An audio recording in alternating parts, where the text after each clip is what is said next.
¿Alguien me puede decir si se escucha el audio para poder empezar?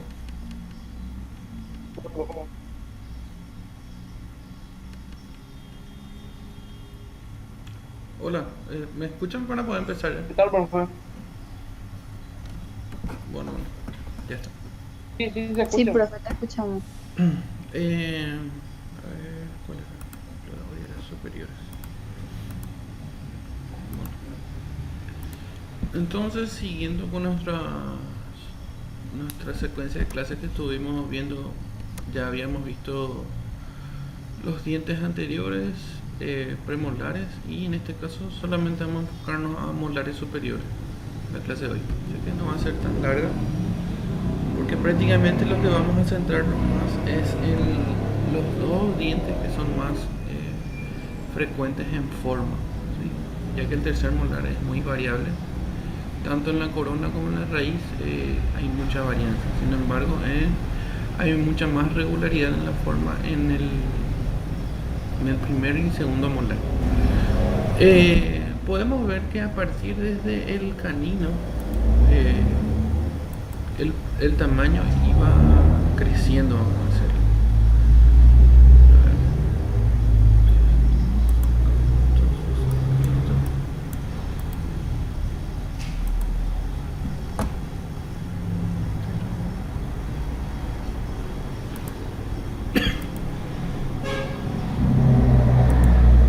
Entonces iba creciendo en tamaño.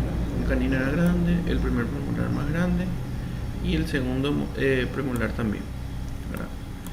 Sin embargo, en el grupo molar esto ya eh, se va diferenciando ya. El tamaño más grande tiene el primero, el segundo va achicándose en tamaño y el tercer molar ya es mucho más pequeño. Esto pasa tanto en el grupo inferior, así como en el grupo, sí, en el grupo inferior como en el grupo superior. El tamaño es creciente desde el canino hasta el premolar y desde el primer molar hasta el último. Esto va cayendo en tamaño, estamos hablando de tamaño. Entonces, los molares son los dientes más grandes del arco dentario. Presentan porciones radiculares múltiples. O sea que ya hay varias raíces. Esto es una característica general. A veces no, eh, no es que aparecen siempre la misma cantidad de números, pero se puede observar que presentan fusiones las raíces. O sea, como que se ve que hay tres raíces, pero están fusionadas. Generalmente en el tercer molar es lo que se da esa característica. A veces en el segundo ya inclusive aparecen más fusionaditas estas raíces, estas múltiples raíces. Regla general es esto. Regla general, tema de examen, va a ser esta diferencia. Entonces anoten, si tienen a mano algo para anotar, que los molares superiores hay tres raíces, de los cuales dos son vestibulares. Acá tenemos una mesio-vestibular, otra disto-vestibular y una palatina. Esas son las tres raíces que se dan en el superior. Y en el inferior son dos, mesial y distal. Entonces, la mesial y la distal, mesial y distal, estamos ante un inferior. En volumen se puede decir en general que las mesiales son más grandes que las distales en tamaño, ¿sí? Y en el superior la palatina es la más prominente, la más grande. Le sigue la mesio-vestibular y la disto-vestibular en tamaño, en secuencia de tamaño de raíz. Entonces, mesial más grande, distal, se mantiene la tendencia que habíamos hablado en los anteriores de que el ápice se dirige hacia distal. ¿Ven? Esta es una raíz mesial. El ápice se dirige hacia distal, o sea, se distalizan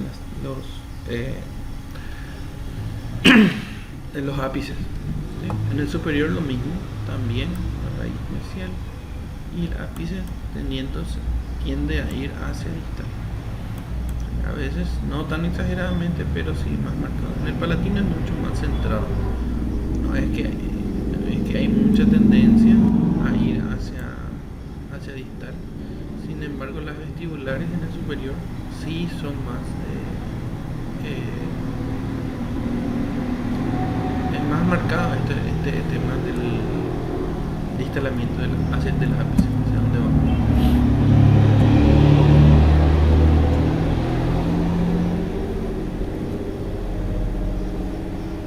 Las coronas presentan una forma cuboidal, tienen forma de un cubo, sin embargo la predominancia es la diferencia, ¿sí? El inferior predomina en sentido mesio-distal y en el superior predomina en el sentido vestíbulo palatino. Esto es una semejanza con qué grupo dentario. ¿En qué se da también esta situación?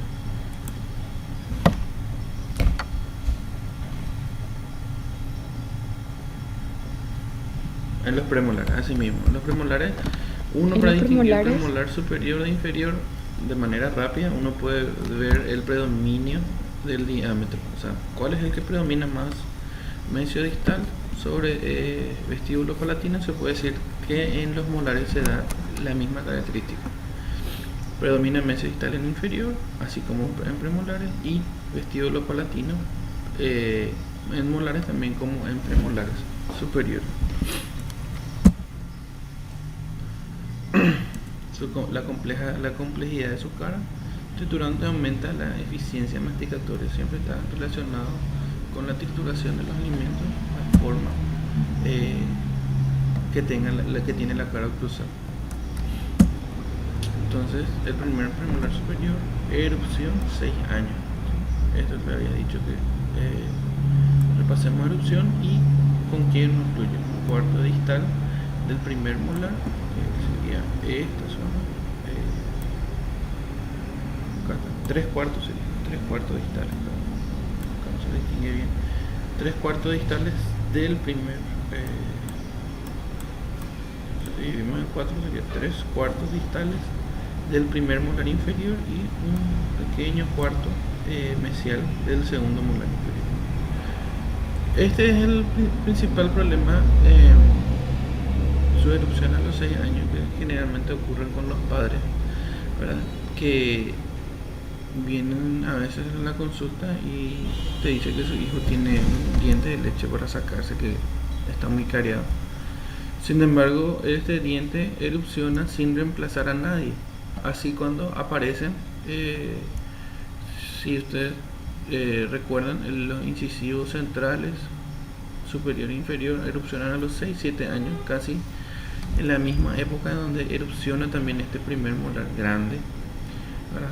Y uno solamente se fija en el diente que se cayó, o sea, el diente que cayó, vamos a decir, los incisivos centrales, y presta más atención a esos dientes que están erupcionando. Sin embargo, este primer molar ya aparece en el sector posterior, por detrás de los últimos molares temporarios, y los padres no se percatan de eso, y en ese tiempo, desde su erupción, no le dan mucha importancia, porque hay padres que lastimosamente no le dan la importancia a los dientes temporarios, y sufren el mismo descuido que sufren los temporarios. Entonces, creyendo que en algún momento va a caer, ya el niño a los 7-8 años ya está completamente destruido su primer molar, a consecuencia de que los padres creyeron que ese diente iba a caerse nomás luego, y nosotros a los 8 años ya muchas veces ya tienen que recurrirse a tratamientos mucho más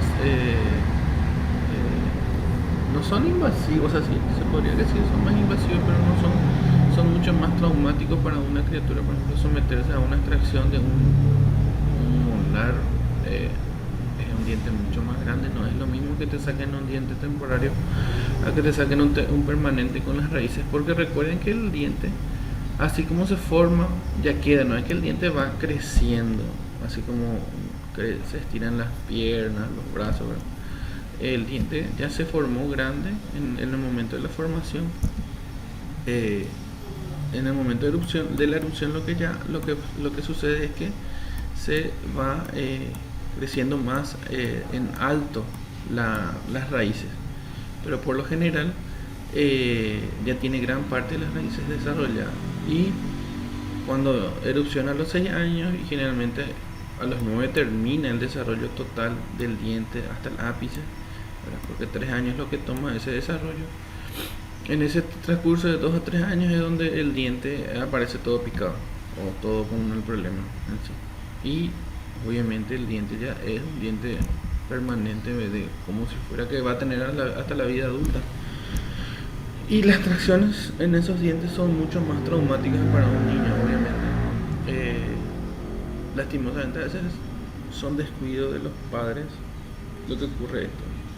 A pesar de que la higiene de un niño realmente a partir de los 6 años debe correr por cuenta propia, pero si desde el nacimiento hasta los 6 años los padres no le inculcaron luego nunca la higiene, es muy difícil que a los 6 años por cuenta propia un niño diga, yo decido cuidar mi higiene ahora, no me importa que mis padres no me hayan cuidado.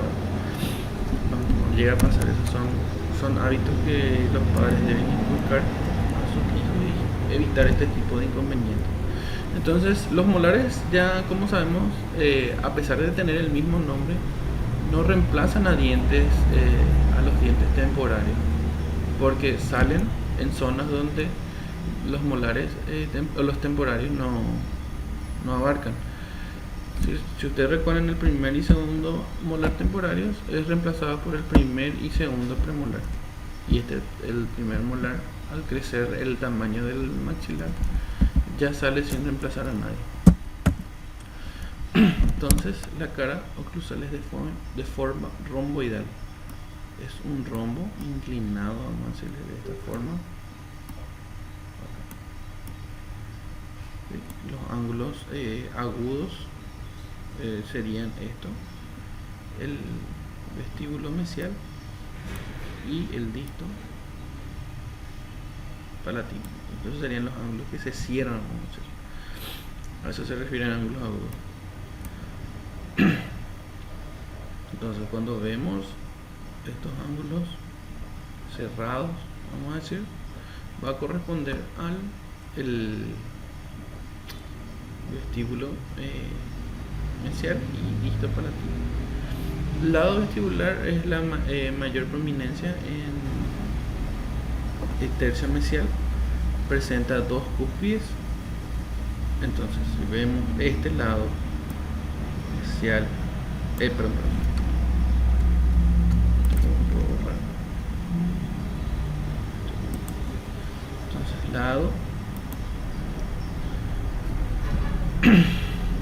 lado vestibular, entonces presentan 2 cúspides. Acá está, sería cúspide 1 y cúspide 2, que es mesio vestibular y disto vestibular.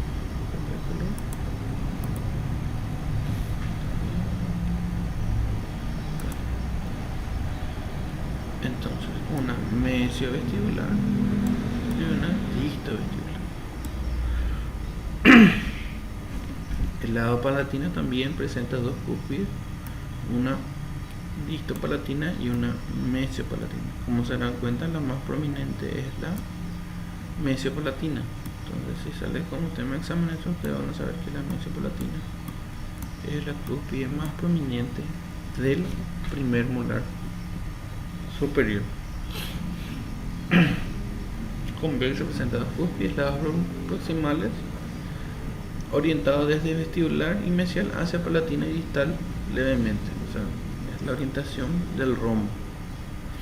Viene desde vestibular y mesial hacia palatina y distal, desde vestibular y mesial hacia palatina y distal. Entonces no hay el diente, habíamos dicho cuando vimos características generales de los dientes, que las caras proximales convergen hacia palatina. En este diente es donde el que menos se observa la convergencia, de hecho por la forma más romboidal que tiene. Sí genera a la larga en algún punto hay esa convergencia, pero no es tan marcada como el resto de los dientes. Es una de las características que nos permite determinar que estamos hablando del primer molar superior, porque la forma romboidal es muy marcada, o sea, este rombo con caras proximales que casi no convergen. Casi no. Eso no quiere decir que no convergen. Distal puede ser paralelo o divergente con respecto a mesial y el diámetro mesio-distal en palatina es igual o mayor que en vestibular. Exactamente. Es por eso donde es justamente por esta medida que menciona el último punto, es donde lo que no nos permite ver mucha esa convergencia, ¿sí? Entonces acá vemos que hay 4 cúspides, mesio-palatina mayor, ángulos, cuáles son los agudos, cuáles son los abiertos y hacia dónde van los lados de la cara, sí, de los lados posibles. Entonces, si tenemos en esta superficie, nosotros podemos ver, en este caso acá, este otro diente, o sea, este es el diente izquierdo, el anterior al derecho. Podemos ver su cúspide mesio-palatina, disto-palatina, mesio-palatina mayor prominencia, cúspide, y disto-palatina, 4 cúspides. También podemos ver en la cara oclusal, podemos ver los rebordes marginales, que serían estos. Habíamos dicho como característica los rebordes no deben superar en altura a la altura de la cúspide, ¿sí? Un reborde mesial y otro reborde distal. Como todo diente posterior, siempre están presentes los rebordes. Y también tenemos presente en este primer premolar superior este elemento de aquí, un puente adamantino que une las cúspides mesio-palatina con disto-vestibular. Es una apófisis adamantina o puente de esmalte o puente adamantino. ¿En qué otro diente también tenemos puente de esmalte? ¿En cuál? En premolares.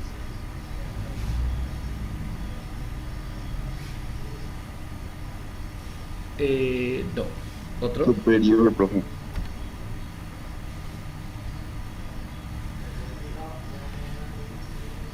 En el primer premolar inferior. El primer premolar inferior era el que tenía en la cúspide el surco interrumpido, ¿sí? Es aquel que el surco se interrumpe justamente por el puente de esmalte. Aquí también hay un surco principal,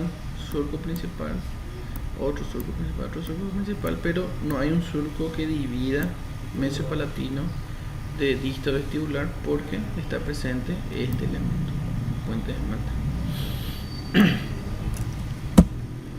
Otro elemento que solamente corresponde al primer molar superior es el tubérculo de Carabelli.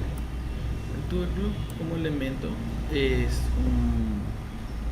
una protuberancia de esmalte, ¿sí? Solamente esmalte. Uno, si desgasta esto, no va a encontrar dentina de abajo, es puro esmalte. Esto puede variar en tamaño, pueden ver que puede ser pequeño o mucho más pequeño o exageradamente voluminoso en algunos pacientes también.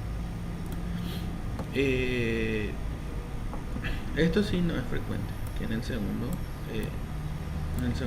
molar estén también el tubérculo de Carabelli, pero sí en el primer molar se da esa frecuencia. Ocasionalmente puede encontrarse un tubérculo en la unión de las caras mesial y palatina. Entonces, entre esta cara mesial y palatina, en ese ángulo, este pequeño tercio más hacia palatino, aparece ese tubérculo, y generalmente está en la unión del tercio oclusal con el tercio medio, es donde está el vértice. Ocupa prácticamente solamente el tercio medio, no está más hacia arriba, ¿no? Está más abajo con respecto a las cúspides. Y la ubicación siempre es esta, en la unión de las caras palatina y mesial. es generalmente bilateral, quiere decir que si aparece en el lado derecho, también presenta también en el lado izquierdo, no solamente en un lado. Algunos presentan un vestigio, fosita o surco. Esto dependiendo del tamaño, dependiendo de qué tan grande sea el tubérculo Caravelli, va a presentar la fosa, vestigio o surco de este elemento. Entonces, si vemos la cara vestibular, dice forma de trapecio escaleno de base mayor hacia oclusal. Un trapecio escaleno sería algo así. El lado oclusal, que sería este lado, la cara triturante, la base mayor e inferior. Aspecto de W, obviamente por la forma de las cúspides, ¿sí? Las dos cúspides, mesial y distal, separadas por el paso del surco oclusal. Hay un surco, que sería esto naranja que está aquí, es el que separa un surco acá, ¡pim!, que va hasta el tercio medio. La porción mesial es más amplia, ¿sí? En cuanto a la cúspide mesial es mayor que distal. O sea, mesio vestibular es mayor que disto vestibular, pero no se olviden que la mayor es la mesio-palatina.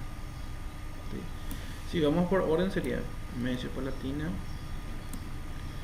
el segundo sería mesio vestibular, tercero sería disto vestibular y por último disto palatina. En este sentido es el tamaño de cúspide en altura. En volumen también, o sea, en ancho también probablemente sí, pero en alto sí se nota esa diferencia que les digo. El lado cervical es de la base menor acá y superior, dos líneas curvas de concavidad apical unidas por un espolón de esmalte se corresponden al plano de bifurcación, una pequeña bifurcación que presenta el cuello. Su superficie, surco que se prolonga estructurada en dirección vertical, alcanza la mitad de altura, generalmente termina en una fosita vestibular. Entonces, mucha convexidad.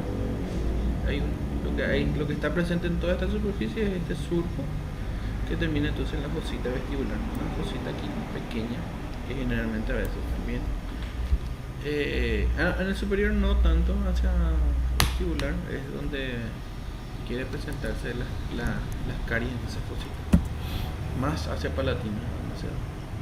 Y sin embargo en el inferior al revés, más hacia vestibular es donde se quiere dar el inicio de caries de las fositas de las caras libres. Entonces en la cara palatina nuevamente forma de trapecio, obviamente de base mayor hacia oclusal, hacia cervical mucho más pequeña, lados proximales muy oblicuos, mesial de mayor altura que distal, se nota la diferencia, obviamente también por el tamaño, ya que las cúspides mesiales son las dos mayores, la primera mesio palatino y la segunda mesio vestibular. Lado cervical ligeramente curvo con cavidad oclusal, ligeramente, no están marcados ya como los demás dientes, pero sí ligeramente cóncavo. El cuello, lado oclusal, cúspide de distintos tamaños, se observan las cúspides, mesio palatino y disto palatino. Y el surco palatino llega desde triturante, o sea, desde la cara oclusal sería triturante, se refiere a eso, y emerge en la cara y en un punto cercano hacia distal, más hacia distal obviamente porque el tamaño mayor está dado por la cúspide palatina, mesio palatino. Superficie es mucho más convexa y oblicua que su opuesta. El surco la cruza oblicuamente, el amarillito sería esto, el surco cruza y a veces termina en una fosa o en un aplanamiento cervical que se prolonga luego en la raíz.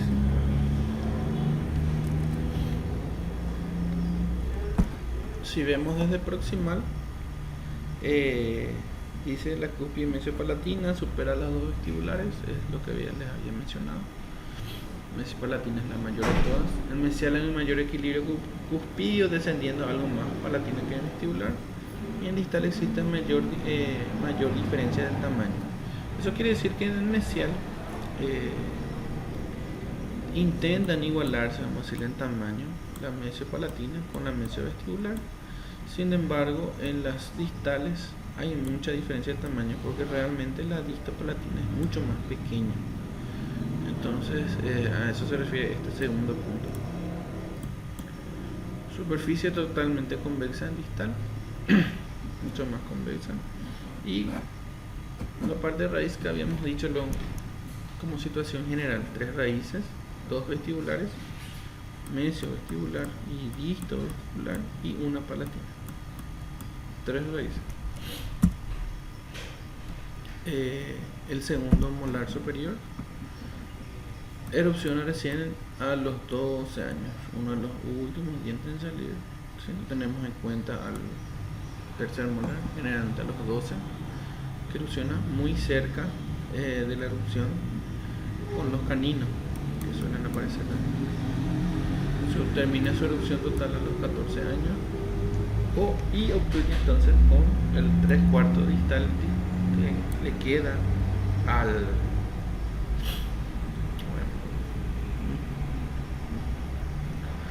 3/4 distales del segundo molar.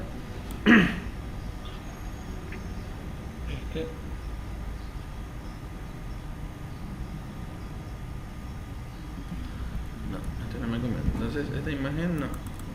3/4 distal del segundo molar y 1/4 mesial del tercer molar inferior. Está bien. O sea, no se pone casi.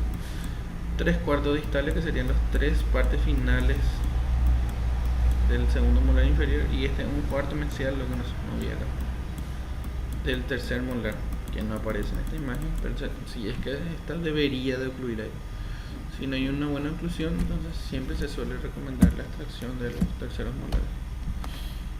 Porción coronaria. Entonces su cara oclusal consta de 2 fositas, ¿sí? Acá y aquí, 2 fosas principales, que serían estas dos, que están unidas por un surco, que sería este surco de aquí. Y entonces, a causa de este surco es donde desaparece la apófisis oblicua o apófisis adamantina que habíamos visto, o puente de esmalte que habíamos mencionado. Si cuando vemos un molar que aparece un surco eliminando la apófisis adamantina, ya es un elemento para saber que estamos hablando de un segundo molar superior. El surco vestibular no se orienta más hacia distal, lleva una dirección paralela al eje de la cara, mucho más centradita. No es que se inclina hacia distal, mucho más centrado. Las características diferenciales con el primero se deben a la disminución del tamaño de la cúspide distopalatina, lo que determina la aparición de distintos tipos de cara. La disminución de esta cúspide, de la distopalatina, que sería esta, disminuye tanto que en algunos casos desaparece también. O sea que en el segundo molar superior podemos tener 4 o 3 cúspides a causa de esta disminución de la distopalatina. Entonces aquí vemos las variantes. Sin embargo, acá, como ustedes pueden ver, hay un caso que sería el E, donde puede presentar el puente de esmalte, el segundo molar superior, ¿verdad? Solamente que si se llega a presentar ese esmalte, el puente de esmalte, ¿cómo nosotros podemos diferenciar del primer molar superior? Habíamos dicho que el primer molar superior, algo que no varía mucho, casi nada, es esto: el hecho de que sea bien romboidal la cara, bien cuadrada. ¿Sí? Si ustedes comparan esta forma bien romboidal cuadradita, o sea, un romboidal con tendencia a ser cuadrado, en el segundo molar ya si aparece el puente de esmalte, no cambia esto, es mucho más convergente, ¿sí? No es tan romboidal cuadrado, ¿sí? Sin embargo, si intenta respetar esta romboidal cuadrada, siempre se presenta el surco aquí, o sea, anula ese puente de esmalte. Y si está con puente de esmalte, estamos ante un primer molar superior. Y estas son las variantes del segundo. El clásico sería romboidal con un surco o un trapezoidal mucho más, con caras proximales mucho más convergentes, y un romboidal aplanado sería el segundo molar superior con puente de esmalte. Y en caso que se anule el disto palatino, tenemos un triangular, tres cúspides, dos vestibulares y uno palatino. Entonces esas son las variantes que se pueden dar: triangular y de compresión tetracúspide, que sería un romboide que se comprime. Cara palatina entonces tiene 4, al igual que el primero, o 3 si es que es triangular. Un triángulo. 3 cúspides, una sola cúspide por esa cara, de forma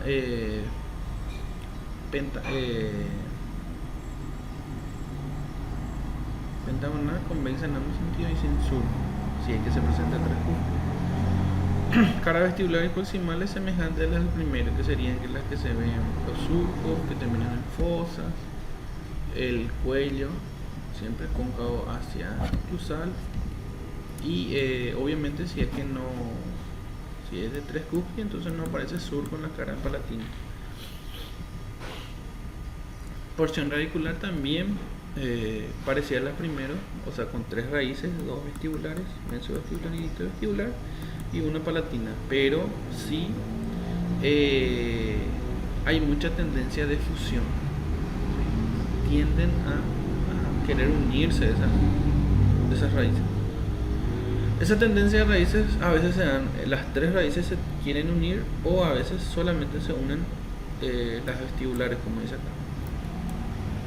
Pero igual se ven vestigios de que hay 2 raíces. O sea, a pesar de esa fusión en que se observan canales, ¿verdad? Como que hay 2 cosas unidas prácticamente. Pero como dice, si no se fusionan las 3, las vestibulares a veces son las que se fusionan.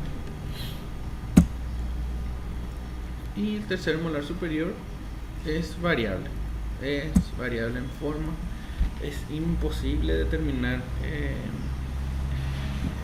sumamente irregular en su forma de implantación. O sea, determinar un molar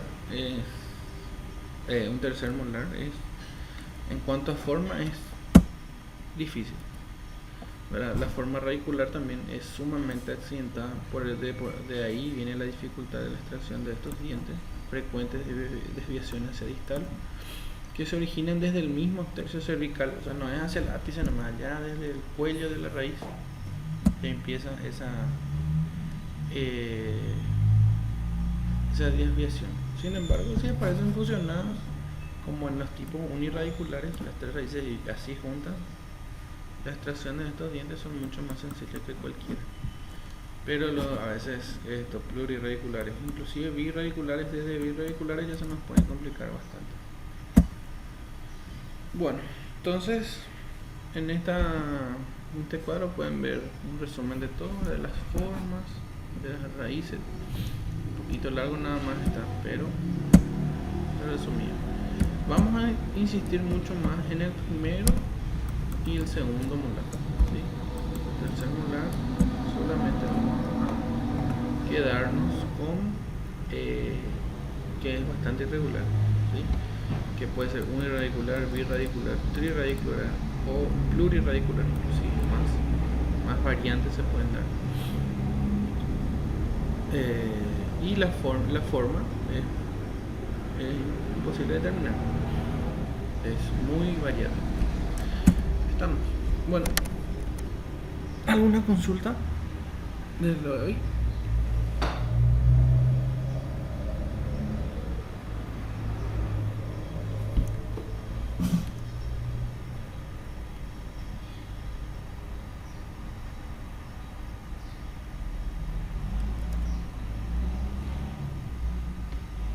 Creo Voy a que no, guardar pero la clase y les quedó paso el todo enlace muy claro. por si quieren ver después otra vez. ¿Estamos? Y vayan estudiando, porque para el noviembre ya vamos a tener demasiado contenido ya para un parcial. Así que no se les encime, por favor.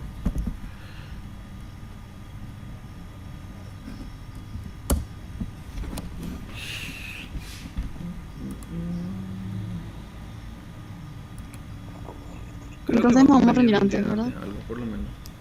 Creo que me parece conveniente para ustedes, pero eh, para mí que vamos a terminar el formulario inferior de la clase siguiente y rendimos un examen solamente de morfología nada más. No, de 10 puntos, que de todos los dientes permanentes, solamente de morfología. Dimos ya arco dentario por eso, pero eso no va a entrar todavía. O sea, para ese examen, que sea solamente estudiar todas las formas de los dientes. Pero eso creo que entonces va a ser de hoy en 15, podría ser. Para ir entrenando un poco el cerebro. Pero va a ser un examen corto, ¿no?